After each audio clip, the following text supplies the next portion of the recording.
परमात्मा बताते हैं कि चारों युग में मेरे से परिचित मेरे संतों ने मेरे द्वारा बताई गई यथार्थ भक्ति विधि का डंडोरा पीटा, मुनादी करी, अनाउंसमेंट की खूब जोर जोर से, और मैंने भी आकर के प्रत्येक युग में इस यथार्थ ज्ञान रूपी हीरे मोती लालों की वर्षा की। लेकिन हम पर विश्वास ना करके इन काल के दूतों, नकली आचार्यों, शंकराचार्यों और इन झूठे गुरुओं पर विश्वास करके पूरा मानव समाज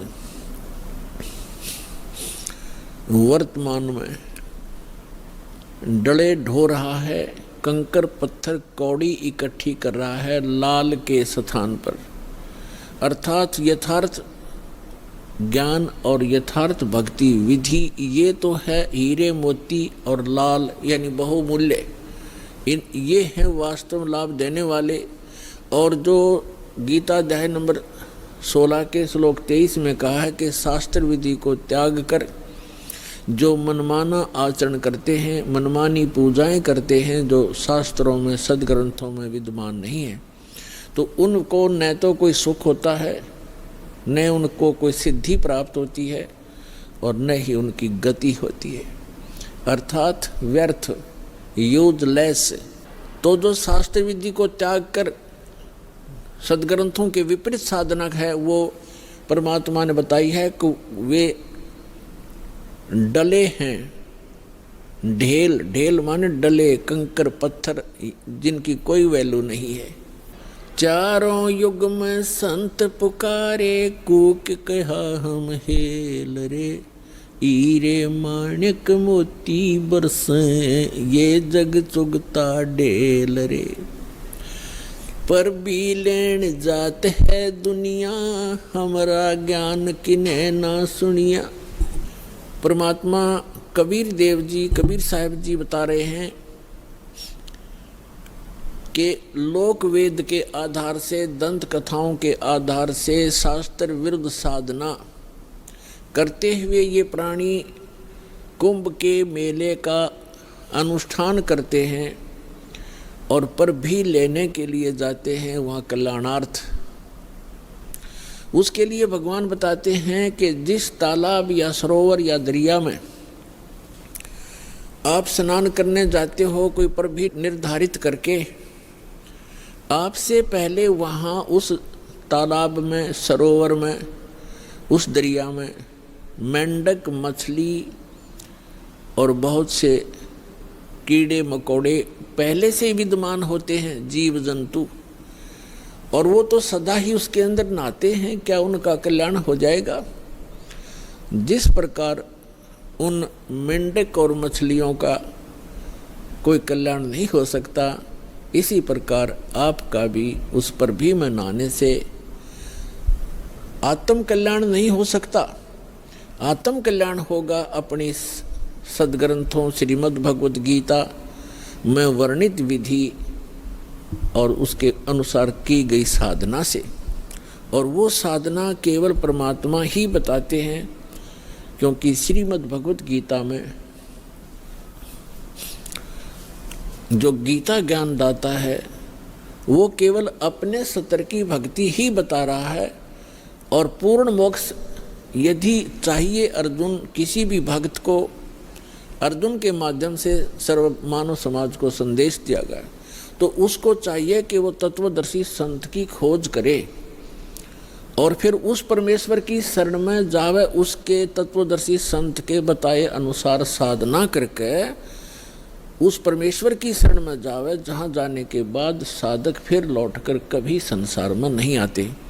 और गीता ज्ञानदाता अपनी सतीथि बताता है, अपना सामर्थ्य बताता है कि अर्जुन तेरे और मेरे बहुत जन्म हो चुके हैं, तू नहीं जानता, मैं जानता हूँ। श्रीमद् भगवद गीता अध्याय नंबर 4 के श्लोक नंबर 5 और 9 में, श्रीमद् भगवद गीता अध्याय नंबर 2 के श्लोक 12 में, गीता अध्याय नंबर 10 के श्लोक नंबर 2 में गीता ज्ञानदाता स्पष्ट करता है कि अर्जुन तेरे और मेरे बहुत जन्म हो चुके हैं, तू नहीं जानता, मैं जानता हूं।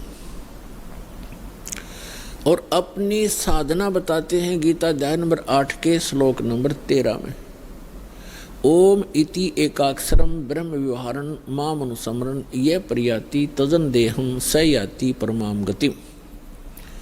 गीता ज्ञानदाता ये ब्रह्म है, श्री कृष्ण जी के अंदर प्रवेश करके बोलता है, ये ऐसे ही छल करता है। गीता अध्याय नंबर 4 के श्लोक नंबर 9 में ये स्वयं कहता है कि मेरे कर्म और जन्म दिव्य है, अलौकिक है। तो ये इसके कर्म हैं। गीता अध्याय नंबर 7 के श्लोक नंबर 24-25 में स्वयं स्वीकार करता है कि अर्जुन मैं अपनी योग माया से छुपा रहता हूँ, मैं कभी किसी के समक्ष अपने यथार्थ रूप में नहीं आता। और ये मूर्ख लोग जन समुदाय मुझे कृष्ण रूप में, व्यक्ति रूप में आया हुआ मान रहे हैं। मैं कृष्ण नहीं हूँ। भूत की तरह, प्रेत की तरह बोल रहा था उसके अंदर कि मैं कृष्ण नहीं हूँ, मैं तो अपनी योग माया से छुपा रहता हूँ। गीता अध्याय नंबर 11 के श्लोक नंबर 32 में कहता है कि अर्जुन मैं काल हूँ और अब मैं परिवर्त होया हूँ, अब आया हूँ।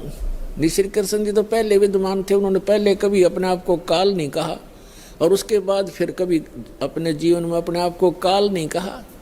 ये काल है, इसको ब्रह्म भी कहते हैं, सरपुरुष भी कहते हैं, सरब्रह्म भी कहते हैं, ज्योत स्वरूपी निरंजन भी इसी को कहते हैं। तो ये कहता है कि मेरा तो एक ओम मंत्र है और ये कहता है कि मेरे जन्म और कर्म अलौकिक हैं। तो खुद कहता है कि मैं अपनी योग माया से छुपा रहता हूँ, मैं कभी किसी के सामने अपने यथार्थ रूप में नहीं आता। तो श्री कृष्ण में प्रवेश करके ये ब्रह्म बोल रहा है, सरपुरुष बोल रहा है। 8वें अध्याय के 13वें श्लोक से भी स्पष्ट हो जाता है, ओम इति एकाक्षरम ब्रह्म व्यवहारन माम अनुसमरण। माम ब्रह्म, मुझ ब्रह्म का केवल एक ओम अक्षर है, उच्चारण करके सिमरण करता हुआ यह प्रयाति तजन देहम, जो शरीर त्याग कर जाते हुए इसी का सिमरण करता हुआ जाता है, स याति परमाम गतिम, वह परम गति को प्राप्त होता है। यानी ओम से मिलने वाली जो परम गति है, ओम से मिलने वाली परम गति क्या है? ब्रह्मलोक में जाता है साधक। और आज तक के ऋषि महर्षियों को इस ओम से आगे कोई मंत्र का ज्ञान नहीं था और ब्रह्म को ये संपूर्ण पूर्ण परमात्मा माना करते थे।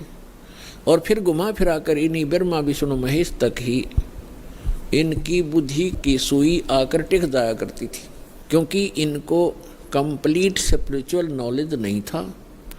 कारण क्या है कि वेदों में ज्ञान तो उस पूर्ण परमात्मा का अधिक है, ऐसे ही श्रीमद् भगवद गीता में ज्ञान तो पूर्ण परमात्मा का ही अधिकतर है, लेकिन पूजा की विधि केवल ब्रह्म तक की है।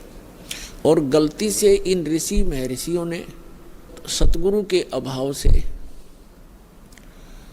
इस ब्रह्म को पूर्ण परमात्मा भी कह दिया, इसको पूर्ण ब्रह्म भी कह दिया, इसी को पूर्ण ब्रह्म मान लिया ब्रह्म को, जबकि ये स्वयं स्वीकार करता है कि वो परम अक्षर ब्रह्म तो कोई और है, मुझसे भिन्न है और उसकी साधना करने से पूर्ण मोक्ष होता है। अब प्रसंग चल रहा है, भगवान ने आकर बताया है कि पर भी लेने जात है दुनिया, हमारा ज्ञान किने ना सुनिया। अब पर भी लेने जाते हैं, स्नान करने जाते हैं तीर्थों पर। ये तीर्थ क्या है? ये तीर्थ क्या हैं? ये कैसे निर्मित हुए?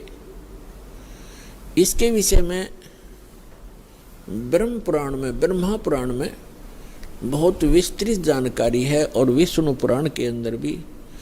उसमें क्या बताया गया है कि जैसे किसी संत ने किसी सरोवर के किनारे या दरिया के किनारे बैठकर अपनी सुविधा अनुसार, यानी जल की आवश्यकता होती है अधिकतर जीव को नहाने पीने वस्त्र आदि धोने के लिए, और साथ में फिर भक्ति करते हैं, उनके किनारे बैठ कर के उन्होंने अपने अनुष्ठान किए।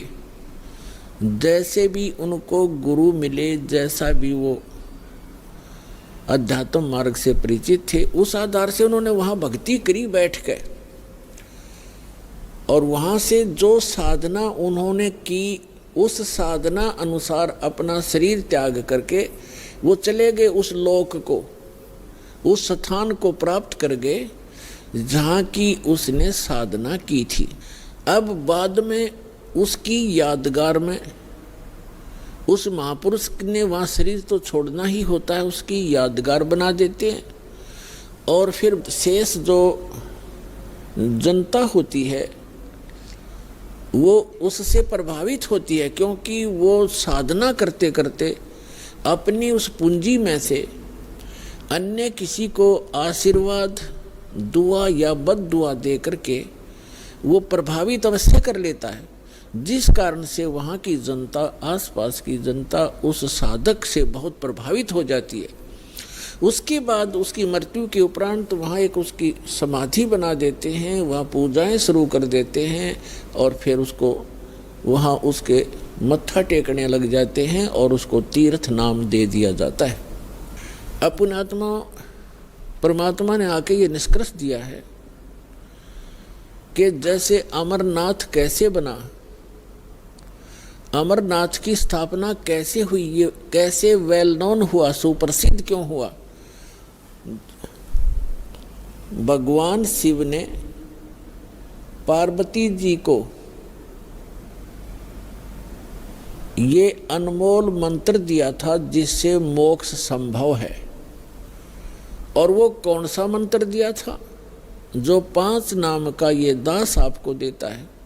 प्रथम मंत्र में बीच बीच के जो 5 मंत्र हैं, ये शिव जी ने इस मंत्र का ज्ञान था और इसी को ये अमर मंत्र मानता था। एक तो पुण्यात्माओं, हमें कंप्लीट स्पिरिचुअल नॉलेज ना होने से, संपूर्ण अध्यात्म ज्ञान ना होने से हम इन नकली संतों के द्वारा घने भ्रमित हो गए।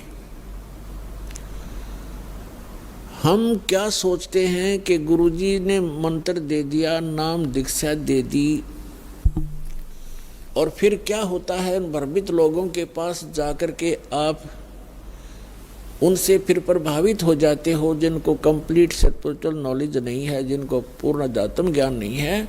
तो वो क्या पूछते हैं आपसे कि आपने दीक्षा ली है वहाँ से बरवाला से, कितने दिन हो गए? 1 महीना, 2 महीने, 1 वर्ष, 2 वर्ष, जैसा भी जिसको। फिर वो पूछते हैं क्या आपको भगवान दिखाई देते हैं, भगवान के दर्शन होते हैं? अब आपके पास इसका कोई उत्तर नहीं। तो पुण्यात्माओं, कहने का भाव ये है कि दास जो आज प्रसंग आपके समक्ष स्पष्ट करना चाहता है, एक विषय स्पष्ट करना चाहता है कि परमात्मा की प्राप्ति, मोक्ष की प्राप्ति परमात्मा के दर्शन से नहीं, उस परमात्मा के मंत्र से होती है।